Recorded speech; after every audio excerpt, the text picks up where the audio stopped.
च्या प्रती असणारी जी संवेदना आहे ती शब्दाच्या मार्फत व्यक्त केलेली आहे. भाऊंना जाणून घ्यायचं असेल तर त्याचं जे फेसबुक वॉल आहे आपण सर्वांनी जर ते चाळलं बघितलं तर ज्यांना माहीत नाही त्यांना निश्चितच भाऊ लक्षात येतील. काही नवीन जे विद्यार्थी मित्र आहेत त्यांच्यासाठी पण, कारण जीवनाकडे पाहण्याचा जो पॉझिटिव्ह ॲटिट्यूड आहे तो भाऊंचा होता.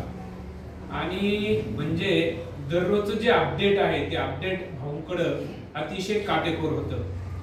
कोविडच्या काळामध्ये भाऊंनी दररोज जे आरोग्याच्या संदर्भामध्ये काय पथ्य बाळगलं पाहिजे, आहार विहार कसा असला पाहिजे या संदर्भाने जे स्वतःचे काही अनुभव आहेत किंवा जे प्रसिद्ध लेखक आहेत त्यांची जी अनेक इंग्रजी माध्यमाची जी पुस्तकं आहेत त्या अनेक पुस्तकांचा रेफरन्स, त्यातली ती महत्वाची कात्रणं किंवा महत्वाचे जे नोट्स आहेत भाऊंनी त्या सर्व दररोजच्या त्या फेसबुक पोस्टच्या माध्यमातून जे कोविडच्या काळामध्ये भाऊ अपडेट देत होते. निश्चितपणे अनेकांना त्यामधून वाचण्याची सवय लागली. भाऊंची आणि माझी फार जास्त काही संबंध वगैरे आलेला नाहीये. फक्त यशवंत व्याख्यानमालेच्या निमित्ताने एक दिवशी डॉक्टर मुरली सर आणि कोले सर आम्ही ते कार्यक्रमाला आल्यानंतर त्यांना सोडवायला गेलो होतो 2-3 वर्षापूर्वी, आणि नंतर पुन्हा कार्यक्रमाच्या निमित्तानेच एकदा भेट झाली. त्यानंतर जालन्याला या कोविडच्या काळामध्ये पुन्हा एकदा ते अंबडला आले. अंबडला आल्यानंतर ज्यावेळेस मला माहित झालं की ते ज्यांचा जो पिंड आहे तो हा सत्यशोधक चळवळीमधून ते आलेले आहेत. संभाजी ब्रिगेडमध्ये त्यांनी काम केलेलं आहे. मराठा सेवा संघाची ते नेतृत्व करत होते आणि त्यांची संपूर्ण जी वर्तन आहे, आचरण आहे आणि बोलणं आहे ते सर्व सत्यशोधक विचारधारेचं आहे. आणि म्हणून त्यांची आणि माझी एक वैचारिक अशी मैत्री झाली. आणि अंबडला आल्यानंतर त्यांनी आवर्जून फोन केला, सर आहेत का, भेटूया. आणि जवळपास आम्ही सगळे कुटुंबीय जवळपास 1-2 तास त्यांच्यासोबत चर्चेमध्ये सहभागी झालो. भाऊंनी अनेक पैलू त्यावेळेस जीवनाकडे पाहण्याचे, डॉक्युमेंटेशन कसं असावं ही गोष्ट मला त्यांनी शिकवली. त्यावेळेस त्यांनी अनेक गोष्टी त्यांच्या चर्चेतून आल्यानंतर संघटन काय महत्वाचं आहे, संघटनच्या बाबतीमध्ये ज्योतिराव फुलेंच्या एका शिक्षण विषयक पुस्तकावरही आमची चर्चा झाली. त्यातले काही रेफरन्स भाऊंनी सांगितले. त्याचबरोबर म्हणजे ह्या महत्वाचे जे वाचन होतं, भाऊंचं प्रचंड वाचन होतं आणि त्या वाचनाप्रमाणे त्यांची कृती सुद्धा होती.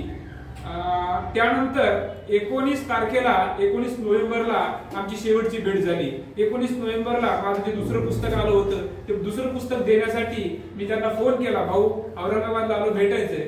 सर म्हणले काही हरकत नाही, आपण भेटूया. आणि शिवा ट्रस्टचं जे कॉलेज आहे त्या कॉलेजला आमची भेट झाली. भाऊ घाईत होते, त्यांना नाशिकला निघायचं होतं, संस्थेचे संस्थेला काही होते, तरी पण त्यांनी तुम्ही आलात ना, 10 मिनिटं माझ्यासाठी वेळ दिला. त्यावेळेस आमची चर्चा झाली. भाऊ म्हणे ठीक आहे, तुम्ही हे जे लिहिलंय आणि पहिलं पण हे मला खूप आवडतं म्हणे सर, छोटे याच्यामध्ये, कारण अनेकांना आता मोठ्याला वाचायला वेळ नाहीये, पण ही जी छोटी थीम आहे ती मला खूप आवडलेली आहे. मला जसा वेळ मिळेल निश्चितपणे मी याच्यावरती लिहिणार पण आहे. आणि नंतर 5 डिसेंबरला कोरे सर, मी आणि विनोद वाघाळकर सर भाऊंना दुसऱ्या दिवशी सकाळी भेटण्यासाठी आमचं नियोजन झालं. फोनही झाला आणि ठीक आहे म्हणे उद्या 1च्या नंतर या, 1 ते 2 आपण भेटूया. 2 ते 3 परत चर्चा होईल आणि 3ला एका चेतना फाउंडेशनच्या कार्यक्रमाला आम्ही सगळे सोबत जाणार होतो. आणि दुसऱ्या दिवशी ज्यावेळेस सकाळी संजीव भाऊनी फोन केला की सर असं घडलंय, म्हणजे अतिशय सगळं घरी कुटुंबात सकाळी उठलो आणि सगळ्यांना ही बातमी माहीत झाली. सर्वजण अगदी सुन्न होऊन गेले होते. म्हणजे भाऊंच्या ज्या आठवणी आहेत ह्या आठवणी निश्चितपणे अनेकांना प्रेरणा देणाऱ्या आहेत. सामाजिक क्षेत्र असो, राजकीय क्षेत्र असो, शैक्षणिक क्षेत्र असो, अशा प्रत्येक क्षेत्रामध्ये भाऊंनी जे केलेलं काम आहे निश्चितपणे आपल्या मराठवाड्यातल्या सर्व बंधूंसाठी, बहिणींसाठी, विद्यार्थ्यांसाठी निश्चितपणे प्रेरणादायी आहे.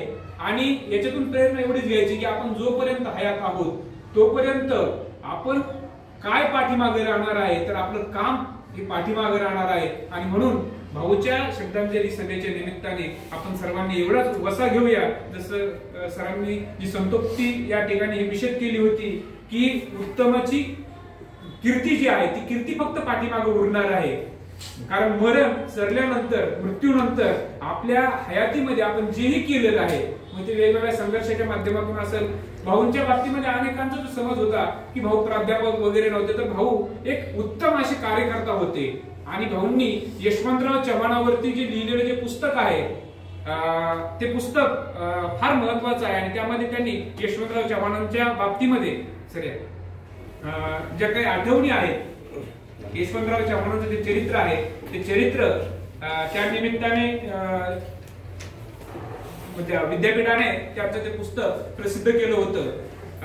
मित्रांनो, जिंदगीमध्ये आपण कसं जगतोय हे फार महत्वाचं आहे. आणि जो आपला जगण्याची जी रीत आहे, जगण्याची जी पद्धती आहे ती समाज बघत असतो. म्हणून किती जगलो याच्यापेक्षा कसे जगलो याला फार महत्व आहे. आजच्या श्रद्धांजली प्रसंगी मी एवढंच बोलतो आणि थांबतो. धन्यवाद. धन्यवाद सर.